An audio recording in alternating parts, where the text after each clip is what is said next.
بسم الله الرحمن الرحيم والفجر وليال عشر والشفع والوتر والليل إذا يسر هل في ذلك قسم لذي حجر ألم تر كيف فعل ربك بعاد إرم ذات العماد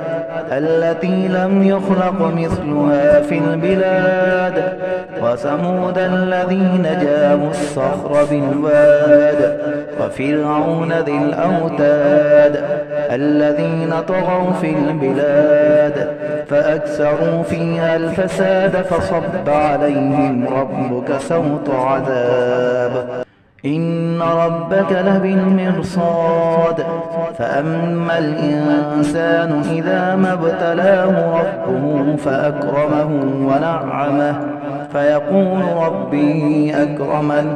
وأما إذا ما ابتلاه فقدر عليه رزقه فيقول ربي أهانن كلا بل لا تكرمون اليتيم ولا تحاضون على طعام المسكين وتأكلون التراث أكلا لما وتحبون المال حبا جما كلا إذا دكت الأرض دكا دكا وجاء ربك والملك صفا صفا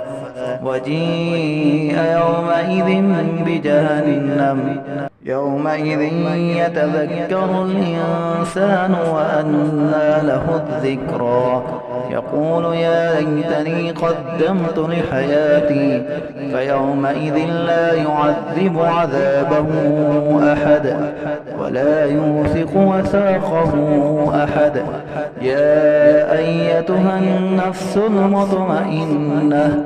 ارجعي إلى ربك راضية مرضية فادخلي في عبادي وادخلي جنتي.